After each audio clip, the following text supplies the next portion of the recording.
All right. What's Let's up? go. What's up, brother? Sorry, I got on a fuck the banks rant there, and appreciate you waiting, my friend. Nice. Did you get debunked or? Not yet. I know I Okay. had the energy yesterday. It was the Figma IPO. It was just a reminder that I have to send a wire, and I just Okay. despise having to go through the 72 questions. Don't get me on this rant again. Come on. Yeah. All right, Josh. Let's get into it. So, Riju, you're the founder of Interface, which is a transaction-based Ethereum social network. Uh, yeah, so I think you guys have been building for years, and I think throughout obviously the last couple of years, the social layer of crypto just continues to get more and more competitive. We have trading products like Vector, FOMO, et cetera, et cetera. Wallets like TBA are starting to come into kind of the social game and take their swing at it. So yeah, curious if you could catch us up on how you're thinking about the social opportunity in crypto today and how Interface fits into it. Okay. So yeah, I think that's a fairly good description. Essentially, the idea of interface is a bet that the original information is on chain, and we have to go to it directly instead of relying on a proxy like Twitter or something else. So this is where the alpha, where the like the signal, whatever you call it, is the point of interest is happening. So one of the speculation that we had is like, what is the best way to get there? Is like, okay, we just like since we're human beings, we like commute, we talk, we share idea things that we find. Maybe we just go directly to like people doing different transactions and add this social layer, and so that we empower people to discover through very basic, like very intuitive sets of things. Like we started with following and getting notified for transactions. Last week or two maybe ago, we launched first after 3 years being able to actually post something to the network to broadcast, and it took us 3 years even to get there because there is like so much already happening on chain that this in itself is such a sort of important piece of content that kind of drives the attention in this medium. I don't know, maybe a couple of references would be like Anushka to last week. She, the co-founder of Interface, she stumbled upon the visualized value Zora coin, and then I think she got like 50 likes, 10 copy trades right away. So her buying visualized coin was like broadcasting to net, and itself you could really visualize that as being like this is the piece of content that got distributed to like to everyone right away because people see who could copy who. Regarding aspect of competition and trading applications and bigger platforms on whose turf we're playing at actually because we're like a really small team. Obviously, like I think we have some sort of degree of early advantage because we spend a lot of time conceptualizing, iterating, and gathering information. So I think that helps on one side. So we've been creating like a very smart niche, like a subset of players, and that you can call it like a network of participants, and that who trust each other. I would assume to try to share information, and I think that's like the biggest mode we can actually build around is like help this community flourish and help each other and build this like together in terms of like making it together, I would say as well. And then for the bigger players, I don't know like how what would be the impact of base app coming online, and then like how much distribution will it be for alternative clients. Obviously they're leaving some space for mini apps, and like you could get some distribution boost there, but on the other side, there's bigger players like Robinhood is coming on chain. So I think there will be definitely like our network, our community should be able to navigate like in between, hopefully, without getting locked into sort of like um, other games, other games. So you have been a very long term Ethereum bull. I think, despite the last year and a bit of the majority of the trading type of activity being on Solana, you've continued to sort of double down and focus on Ethereum.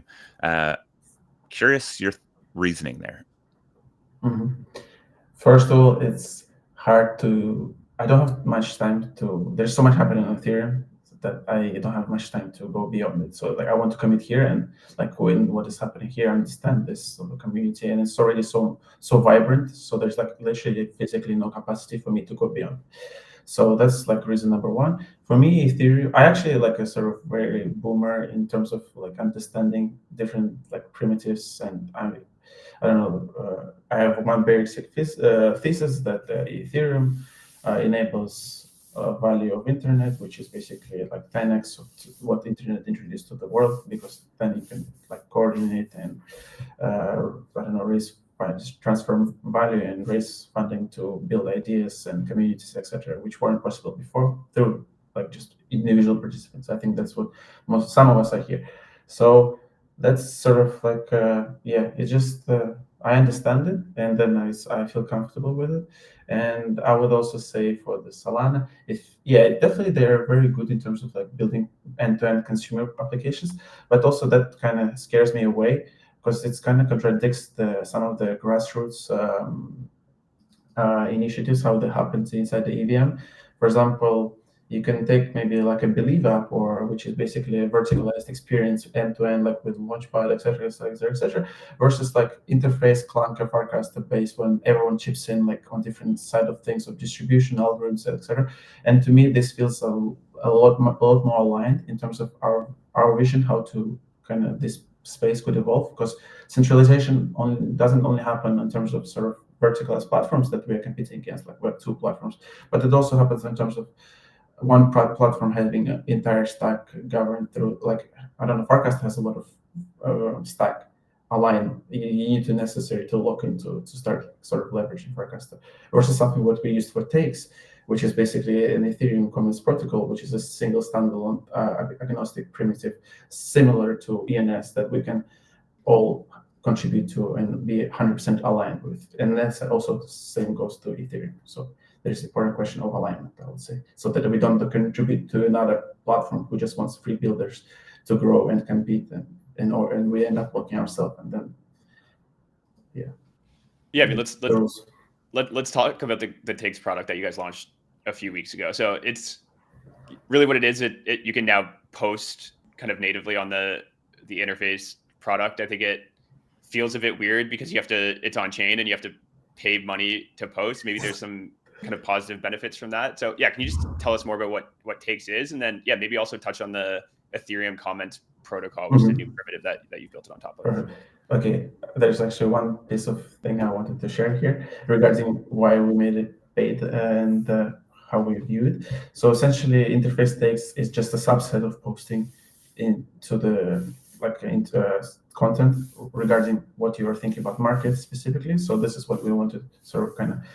So it's a niche. It's like a subreddit around people just sharing ideas. So we don't want to build a broader network for people trying to compete or recreate Reddit. It's Reddit or X or Parcast, etc. We just want to focus one specific area, which is people discovering, sharing, participating in internet native markets, basically tickers at this point.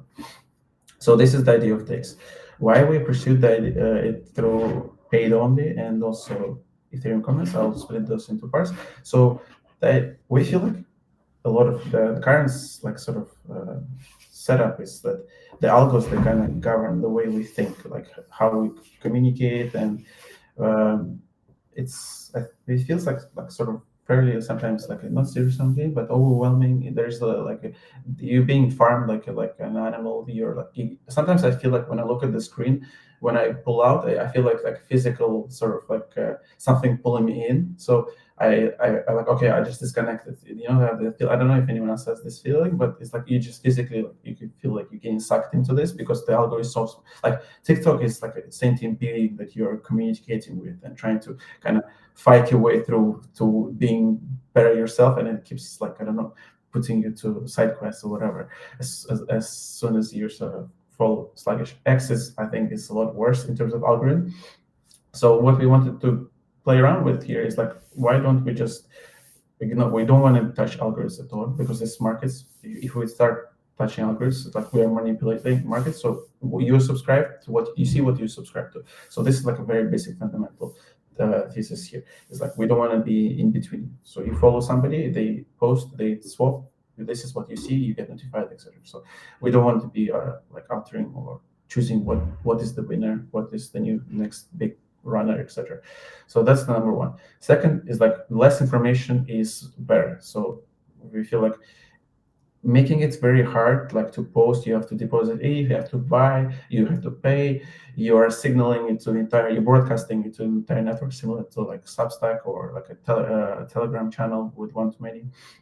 So you're not going to spam. So it's like posting less is actually might be beneficial to the network because it's much higher signal value. It's less content, but this is also what we believe might be interesting in this era. It's not IRL, but it's towards that. So it's like make you think twice. And then here's the point. Actually, what we feel might be interesting is like polished UX. We don't. I personally don't feel that this is the final sort of hurdle for crypto adoption. I don't buy this. UX is gonna like we. This is the UX is like I don't think it's really matters. It's like use case matters. It's like you're able to provide value to the world, then you're succeeding. If you are just building like speculative machine to I don't know to like a slot machine but on chain for people to another way to lose their money, this is like probably I don't know. Even you have to polish UX, you have to play with psychology and like getting people to catch their attention, etc. So that's another take. There is basically and not shitty, but giving people like a quality tools and like shovels and I don't know what's it called. Picks. Picks and I like shovels. pickles Yeah. though. Let's go. Pickles Yeah, and shovels pickles is Pickles and so good. shovels is so much better. Yeah, giving them this tool set to like kind of navigate the space, to browse the chain, to find the alpha, to follow. I think it's much more interesting. It makes more. It filters out also the sort of much less. I don't know if it's okay to call it the public, but sort of dumber people who are also then are the most expensive for you to maintain because you have to spend time on customer support, etc. So actually having some complex UI, in my opinion, could actually, if you are not like aiming to onboard billions and billions right away, it gives you like sort of an edge because you don't spend too much time, I don't know, doing certain actions. And they also like, get on board into this culture of like, what is ETH, what the fuck, what is the ENS, how do it's kind of filters I love out it. people walking by, I would say. The bull case for friction in early consumer crypto products. Keep the dummies away. Which is I think maybe the barbell strategy is required here. Either you need to lean into the thoughtlessness or lead into the thoughtfulness. Okay, you wrote a great take yesterday about 11 a.m. And which we thank you about. But can you maybe pump our tires and tell us more about why what we're doing is so awesome? That's a great question, Josh. Why are we so great? Yes. Oh, I have to be careful. Let's see, what's the market? Did you guys see the market exploded, right? It doubled since it was 500, now it's 900. Yeah, since the take. So actually, that's regarding the product in terms of what we shipped. Is like a good take on impact, like broadcast some ideas to the broader networks. And I think it could takes time to sort of flourish like wine, because not everyone's gonna immediately. There's definitely like effect when people ape, and we'll expect people going to build like AI bots. They're going to parse takes and then just like sort of copy trades and etc. and use that as a semantics about behind different markets. But we're not there yet. But the 11, I would say I mentioned it in my take and what you guys are doing, and that I'm here just after the take, so you reached out immediately, so you are definitely grinding. The setup behind is amazing. I just saw some of it just as long as I was waiting. So respect to everyone who's cooking this show behind, to you guys. So it falls into the category of internet native markets. Oh, actually, let me break something else. Something I didn't touch on the take. It came through my mind yesterday. How to evaluate you guys. That's like I think interesting one. Okay. I have no clue, to be honest. It's not financial advice, etc. But I was thinking, it's like if there are a couple of shows that are sort of surfacing what is happening in space in whether like Zoro ecosystem, but I think you go much beyond the Zoro ecosystem, in my opinion. So if you're sort of, you can maybe let's say value that as a billion, right? So maybe like 100 million could be like for infrastructure project that goes and to powers all this stack, and then similar kind of valuations could go to sort of the main like attention nodes where people are going and finding this information much richer context that you cannot really get somewhere else, where people are talking to each other.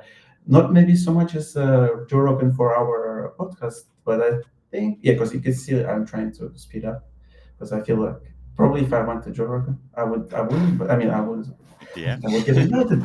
But I'm saying like, it's not there yet, but it's also like definitely gives this, I assume, because I was watching this myself, like, and I got this is the trigger for me to like, okay, this is interesting because I wanted to check out what was propaganda doing because I bought some of propaganda coins, and then I ended up watching some the founder of Forma guy who's building like trading app, and this is why I shared today about the UX not being the final frontier, because it's like sort of respond to his take on it. yeah, so I think that's basically, I'm here, people watch it. If I use a product, I buy a product. There's two thesis behind my investments. Yeah, I use it myself, or I wanted to build something similar. Right. That's All right, brother. Well, we appreciate the pumping of our tires here. And I think even to start peeling the layers back a little bit on takes, because I think there is such an attention on, I would say, the vertical integration. Somebody tweeted out that we're in this world where we're moving to open source AI and closed source crypto, which I think is an interesting reflection on the market today. But I think you've held so true to this belief that Ethereum is a social network. It is where the data lives, and you're going to be able to expose really interesting things. And I think Takes is, yeah, very interesting. I can see that being integrated into a bunch of different things, and it becomes like the point of record of a belief that you have, and maybe fits into the prediction market space in a more social way, in an interesting way. All right, man, we have to leave you there. Thanks for hopping on with us, and excited to see your takes on 11 a.m. and more. thank you. Okay, peace. Man.